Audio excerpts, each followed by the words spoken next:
Hi, and welcome to GradeGov News. Today we're going to talk about what's going to go on in Congress when they get back from the 4th of July recess. You know, they've been home, hopefully seeing you and me, hopefully seeing their constituents, but also enjoying their family and friends for the 4th of July. But they're heading back to Washington, D.C. They're getting back next week, starting Monday the 9th. And Speaker Boehner, the Republican congressman from Ohio, along with his majority leader, Eric Cantor, has said that on Wednesday, July 11th, they will conduct in the House of Representatives a vote on a repeal of Obamacare. They're going to vote to repeal the entire law. And this is obviously as a result of the Supreme Court ruling of a couple of weeks ago. You know what, I didn't realize that most people that even follow Congress didn't realize that the House of Representatives has actually passed over 30 bills repealing all or part of Obamacare. And most people don't even know that. That's amazing. But anyway, that's what the House will be doing when they get back. And then if we flip over to the Senate, they're going to consider a small business tax bill.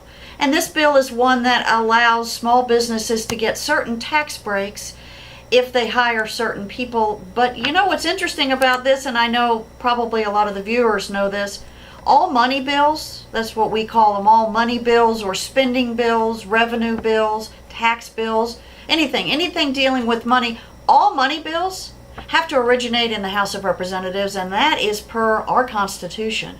So I guess you could say that the Senate's vote on S2237, the small business tax bill, is probably more really like a show vote. It's really pretty much like a show vote. That's what the Senate will be taking up when they get back first part of next week. Now, of course, once the House passes the repeal of Obamacare, and of course they will because they're controlled by the Republicans, it will go to the Senate, and Senator McConnell, the Republican leader, he's the Republican from Kentucky, he has promised that he will somehow direct the Senate, somehow conduct a roll call vote on the repeal bill between now and when the Congress goes out for the election, which will be sometime in October. So you will see the repeal bill vote occur in the Senate sometime in the late summer or fall. But in the meantime, they've got about 4 weeks between now and the August recess, and what are they really worried about? Well, to be honest, a lot of what they're really worried about is the sequester that's going to hit. This sequester, as you know, is the across-the-board cuts that occur because the super committee that was created last summer as a result of the debt ceiling negotiations, the super committee really wasn't so super, were they? They did not do their duty. They didn't do their job, which was to find the $1.2 trillion in cuts. And of course, that $1.2 trillion in cuts was in exchange for the president getting the different tranches for his debt ceiling to raise the debt so he could pay our nation's bills.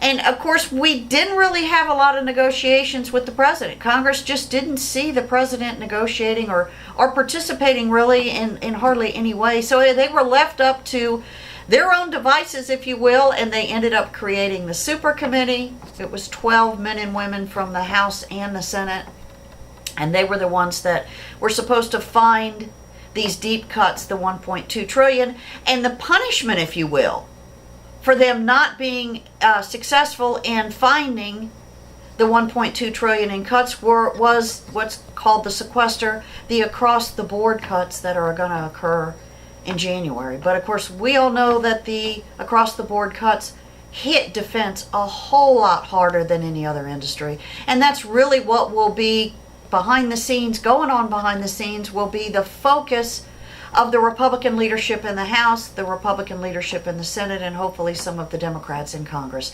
How to avoid that sequester, how to avoid that across-the-board cut that will just devastate the defense community.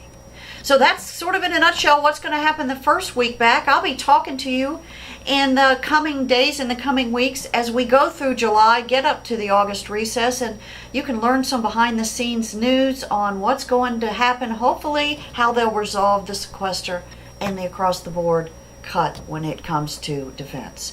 In the meantime, have a wonderful, wonderful, blessed week, and I'll be talking to you soon, so stay tuned.